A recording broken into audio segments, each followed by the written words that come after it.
Hello friends, welcome to civil success point. आज हम VPDO ARO की जो टेस्ट सीरीज चल रही थी उसका टेस्ट फिफ्थ करने वाले हैं।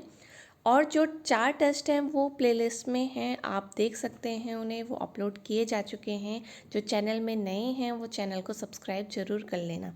तो चलिए आज का जो फर्स्ट क्वेश्चन है उसे देखते हैं। इसमें भी आपको सेम सीरीज़ मिलेगी। कुछ क्वेश्चन हिंदी के होंगे, कुछ क्वेश्चन स्टैटिक जीके के, कुछ उत्तराखंड जीके के, एक क्वेश्चन आपको रीजनिंग का भी मिलेगा।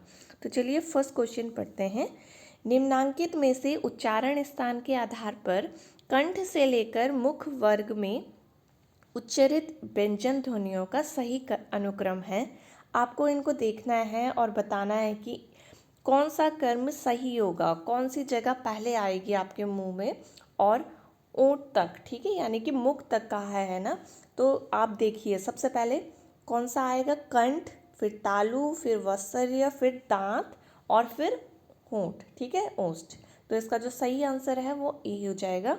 ठीक, उसके बाद देखिए शुद्ध वर्तनी का चयन कीजिए। अब देखिए उसका इसका उच्चारण जो है एक ही होगा, अधिशासी। तो आप इनको देखिए कि इनमें से कौन सा बिल्कुल सही है, करेक्ट है, और उसके बाद अपना आंसर लिखिए। तो जो इसका आंसर है वो है फर्स्ट, ठीक है, अधिशासी, इस तरह से ये लिखा जाएगा। अब थर्ड क्वेश्चन देखिए, पवित्र में प्रयुक्त संधि का नाम बताइए।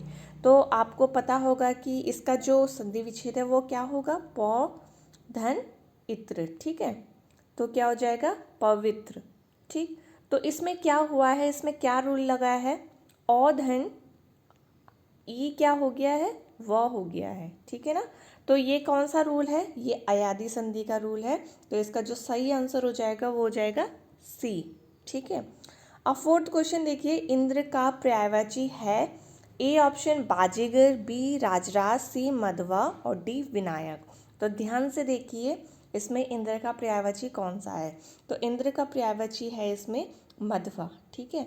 अगर माधव होता तो नहीं होता, मधवा है इसलिए इंद्र का पर्यायवाची है, ठीक है। विस्तार का विलोम शब्द बताइए इसमें से, लघु, छोटा, सूक्ष्म या संक्षेप, ठीक है। ध्यान से पढ़ना, क्वेश्चन कंफ्यूजिंग है, आपको अप्रोप्रिएट आंसर देना है इसमें, ठीक है। तो इसमें जो विस्तार का विलोम शब्द होगा वो होगा संक्षेप। तो डी इसका बिल्कुल सही आंसर हो जाएगा। इसी तरह से क्वेश्चन बनते हैं कि आपको ऑप्शन में जो है कन्फ्यूज़न हो जाएगा, इसलिए प्रैक्टिस की बहुत ज़रूरत है, पढ़ना रेगुलर पढ़ता है, ठीक है। क्वेश्चन नंबर 6 देखिए, उसके मुख को कोई कमल कोई चंद्र कहता है में कौन सा अलंकार है। आपको बताना है इसमें कौन सा अलंकार है, भ्रांतिमान अलंकार, स्मरण अलंकार, उल्लेख अलंकार या रूपक अलंकार। तो इसमें जो अलंकार है वो है उल्लेख अलंकार, ठीक है। अब देखिए इसमें उल्लेख अलंकार क्यों है, क्योंकि एक ही सब्जेक्ट है, एक ही विषय है और उसका उल्लेख जो है कहीं तरह से हो रहा है, विभिन्न तरह से किया जा रहा है। तो उसके मुंह को कोई कमल कह रहा है और कोई चंद्र कह रहा है, ठीक है। तो उसके मुख को कोई कमल कोई चंद्र कहता है, तो इसमें कौन सा अलंकार हो जाएगा, उल्लेख हो जाएगा, ठीक है। अब देखिए कुछ क्वेश्चन उत्तराखंड जीके के, दूध गंगा किसकी सहायक नदी है। ऑप्शन है आपके पास अलकनंदा, बी भागीरथी, सी भिलंगना और डी काली। तो जो दूध गंगा है वो है भिलंगना की सहायक नदी, ठीक है। तो इसका जो आंसर हो जाएगा वो सी हो जाएगा, ठीक। क्वेश्चन नंबर 8 है, बदाणी ताल किस जिले में है। Option A Tehri, B Rudraprayag, C Chamoli और डी उत्तरकाशी। तो जो ये बदाणी ताल है वो है रुद्रप्रयाग जिले में। तो क्वेश्चन नंबर ऑप्शन जो है बी बिल्कुल सही हो जाएगा। अब देखिए क्वेश्चन नंबर 9 है, जिम कॉर्बेट राष्ट्रीय उद्यान को भारत का पहला बाघ संरक्षित कब घोषित किया गया। 1 नवंबर 1973 को, 2 नवंबर 1973 को, फिर 9 नवंबर 1973 को और 10 नवंबर 1973 को। तो कब घोषित किया गया था बाघ संरक्षित, तो 1 नवंबर 1973 को। तो ए जो है इसका बिल्कुल सही आंसर है। अब देखिए आपको मिलान करना है, इसमें मैच द फॉलोइंग का एक क्वेश्चन है। एक तरफ आपको संरक्षण आरक्षित दे रखा है और दूसरी तरफ उसका क्षेत्र दे रखा है, यानी कि इंग्लिश में बोलूँ तो मैं एक जो है कंजर्वेशन रिजर्व है और ये इधर इनका क्षेत्रफल है, ठीक है। तो आसन वेटलैंड का कितना है, तो आपको इसको मैच करना है डी से 440.40 वर्ग किलोमीटर, ठीक है। झिलमिल ताल इसका हो जाएगा 3783.50 वर्ग किलोमीटर, ठीक। पावलगढ़ का 5824.76 वर्ग किलोमीटर और Naina Devi Himalayan bird conservation का 21224.56 वर्ग किलोमीटर। तो इसका आंसर कौन सा हो जाएगा, आप देखिए डी, बी, सी और इसका क्या हो जाएगा लास्ट का, सॉरी डी, ए, बी और सी। तो इसमें ऑप्शन देखिए कौन सा है, डी, ए, बी, सी।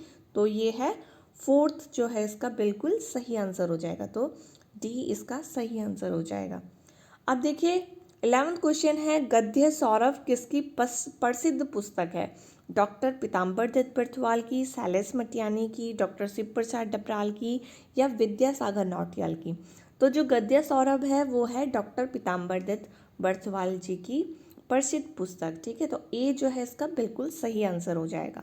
क्वेश्चन नंबर 12 है, किस परमार राजा के दरबार में 9 रत्न थे? तो आपको बताना है कि 9 रत्न जो उत्तराखंड में, ठीक है, किस राजा के दरबार में थे? ए अजयपाल, बी मानशाह, सी फतेह शाह और डी ललित शाह। तो ये थे फतेह शाह के दरबार में, ठीक है। तो सी इसका बिल्कुल सही आंसर हो जाएगा। क्वेश्चन नंबर 13 है, प्रथम चंद्र शासक जो दिल्ली के सुल्तान फिरोज शाह तुगलक के दरबार में भेंट अर्पित करने गया? A option Somchandra, B Indrachand, C Gyanchand और डी जगतचंद। तो जो इसका आंसर हो जाएगा वो हो जाएगा सी ज्ञानचंद, ठीक। राज्य में कंडक मेला कहाँ लगता है? क्वेश्चन नंबर 14 है, ठीक है। इसका ऑप्शन है टिहरी, चमोली, रुद्रप्रयाग और उत्तरकाशी।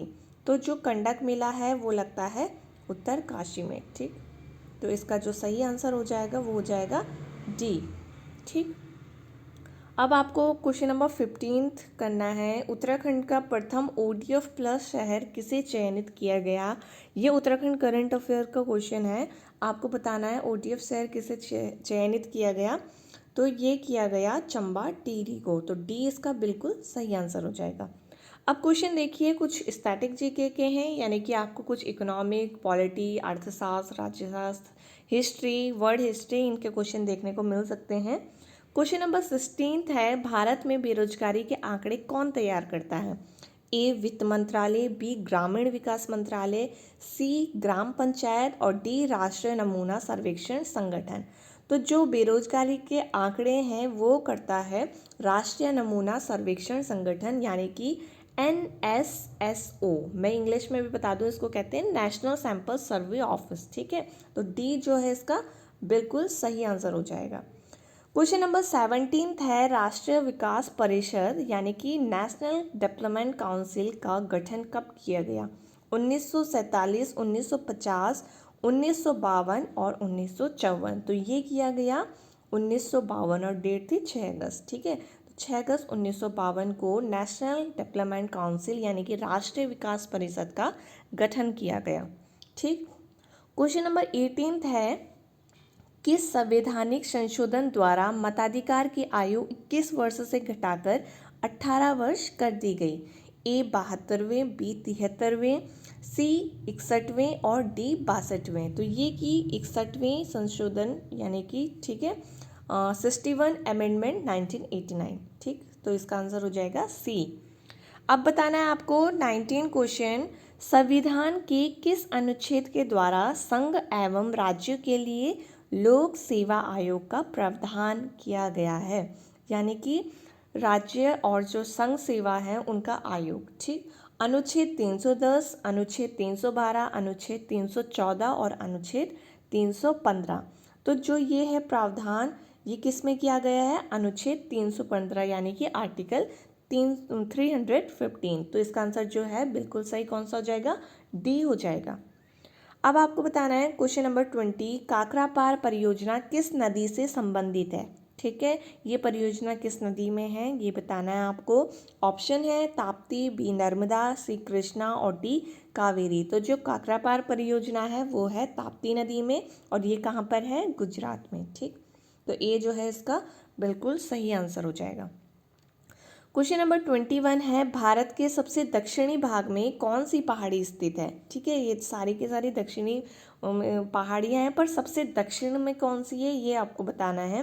ए नीलगिरी, बी कार्डेमम, सी अनाईमुदी और डी मैकाल। तो जो कार्डेमम है वो सबसे दक्षिणी भाग में है, तो जो बी है ये इसका बिल्कुल सही आंसर हो जाएगा। ठीक है, क्वेश्चन नंबर 22 है, विश्व में मजदूरों एक हो यह नारा किसने दिया। ए हिटलर ने, बी कार्ल मार्क्स ने, सी जोसेफ मैज़नी ने और डी डॉक्टर सन यात सेन ने। तो ये जो नारा था ये कार्ल मार्क्स ने दिया, जिनकी एक प्रसिद्ध पुस्तक कौन सी है, दास कैपिटल है। तो इसका जो सही आंसर हो जाएगा वो बी हो जाएगा, और कई बार इनकी ये प्रसिद्ध पुस्तक एग्जाम में पूछी जाती है। ठीक है, Das Kapital.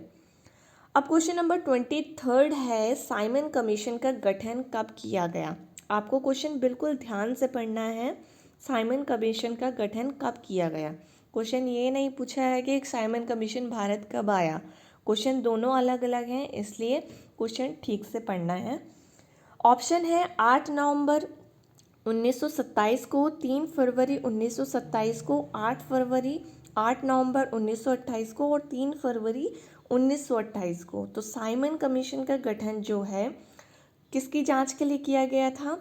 Government of act जो था, गवर्नमेंट ऑफ इंडिया एक्ट था जो उसकी जांच करने के लिए किया गया था। ठीक है, पर इसमें कोई भी भारतीय सदस्य नहीं था, इसलिए इस कमीशन का बहुत विरोध हुआ था बाद में। पर आपको इस क्वेश्चन में बताना है कि गठन कब किया गया। तो गठन की अगर बात की जाए तो 8 नवंबर 1927 को इसका गठन हुआ। और भारत कब आया, अगर ये क्वेश्चन पूछा जाए तो ये आया 3 फरवरी 1928 को। ठीक है, दोनों क्वेश्चन अलग अलग हैं, इसलिए आपको कंफ्यूज क्रिएट नहीं करना है। ऑप्शन तो ऐसे ही आएंगे कि आपको कन्फ्यूज़न हो। ठीक है, अब क्वेश्चन नंबर 24 है, कल्हण द्वारा रचित राज तरंगिणी में किसके इतिहास का वर्णन है, मतलब किस जगह का इतिहास मिलता है इसमें। ए विजयनगर, बी राजगृह, सी कन्नौज और डी कश्मीर। तो इसमें मिलता है कश्मीर का इतिहास। ठीक है, तो डी इसका बिल्कुल सही आंसर हो जाएगा। ठीक है, क्वेश्चन नंबर 25 है, ये रीजनिंग का एक क्वेश्चन है। आपको इसमें क्या करना है, आपको ये सीरीज़ देखनी है। आप देख लीजिए, वीडियो पॉज कर लीजिए, कॉपी में अपनी नोट डाउन करिए, उसके बाद इसको सॉल्व करिए। ठीक है, आपको इस सीरीज़ में बताना है, श्रृंखला में बताना है कि इसमें से गलत पद कौन सा है, यानी कि रॉन्ग जो है इसमें कौन सा है। तो आप इसको पहले सॉल्व कर लीजिए, फिर उसके बाद इसका सही आंसर देखिए। ठीक है, तो इसको सॉल्व देखिए, ऐसे करना है।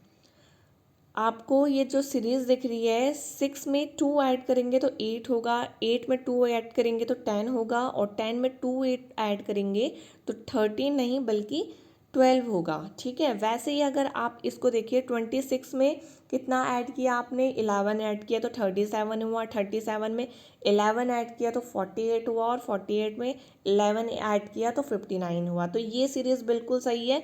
पर जो ऊपर मैंने बताया जिसमें 2 ऐड हो रहा है, तो 13 की जगह क्या होना चाहिए, 12 होना चाहिए। तो ए जो है 13 जो है वो रॉन्ग हो जाएगा, इसलिए इसका जो आंसर हो जाएगा वो 13 हो जाएगा। ठीक है, 13 हो जाएगा, यानी कि ए जो है इसका बिल्कुल सही आंसर हो जाएगा। ठीक, तो ये थे आज के 25 क्वेश्चन। तो नेक्स्ट जो वीडियो आएगी उसमें भी ऐसे ही 25 क्वेश्चन होंगे। वीडियो को लाइक ज़रूर कर देना, और अब नेक्स्ट वीडियो में मिलते हैं। तब तक अपना ध्यान रखिए। Bye bye, take care.